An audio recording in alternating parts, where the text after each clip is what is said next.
They called it Unsinkable, the greatest ship ever built, a floating symbol of human confidence. But on one cold night in April, one small decision turned pride into tragedy. This is not just the story of an iceberg. This is the story of a mistake that changed history forever. At the beginning of the 20th century, the world believed it had conquered nature. Steel was stronger, machines were faster, and humans felt unstoppable.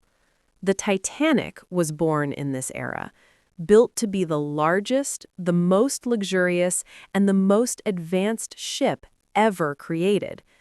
People didn't just see a ship, they saw proof of human superiority, and confidence slowly turned into overconfidence. Titanic was designed with watertight compartments. Engineers believed that even if several compartments flooded, the ship would still float. Newspapers called it practically unsinkable. Passengers believed it, crew believed it, even its builders believed it. And when people believe something too strongly, they stop preparing for failure. That belief would soon cost thousands of lives. On April 14, 1912, multiple ships sent warnings about icebergs and dangerous waters directly to the Titanic. But the ship did not slow down. Some warnings were delayed, some were ignored, and others were never taken seriously. After all, what could really happen to an unsinkable ship? That night, the Titanic continued at near full speed. The reason was simple: to arrive early, to impress, and to prove perfection. Slowing down would have meant caution, and caution felt unnecessary. This became the critical decision. Speed in icy waters, at night, was a choice that left no room for error. At 11:40 p.m., the lookout finally spotted ice ahead, but the warning came too late. Orders were immediately given to turn the ship and reverse the engines, yet the Titanic was massive and could not turn quickly enough. The iceberg scraped along the side of the ship without any explosion or dramatic crash. The real damage happened silently, below the waterline. Water began flooding into multiple compartments. The ship's design allowed compartments to flood one after another. They were sealed vertically, but not at the top. As water filled one section, it spilled into the next. The Titanic was not destroyed by the iceberg alone. It was destroyed by a hidden design flaw. At first, many passengers felt no danger. The lights stayed on and music continued to play.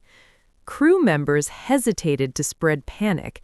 They struggled to accept the truth. But time was running out.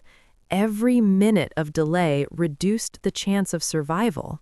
The Titanic carried lifeboats, but not enough for everyone on board. At the time, safety rules were outdated, and the ship appeared safe. Some lifeboats were launched half empty. Hundreds of seats floated away unused. This was not just a lack of boats, it was a failure of judgment. Where a passenger was located on the ship played a major role in determining their fate. First-class passengers had easier and faster access to lifeboats, while third-class passengers faced locked gates, confusing routes, and dangerous delays. In the final hours of the disaster, social class became a deciding factor in who survived. As the ship tilted sharply, chaos erupted. People clung to railings and lights flickered. The band played music one last time. Then the Titanic broke apart and disappeared beneath the freezing Atlantic. More than 1,500 lives were lost that night. When morning arrived, the ocean was silent. Lifeboats drifted among debris and frozen bodies. The world was shocked. The unsinkable ship had sunk. Confidence turned into regret. The Titanic changed history forever. Maritime laws were rewritten, and lifeboats became mandatory. Warnings were taken seriously, and safety became a priority. But the greatest lesson was simple.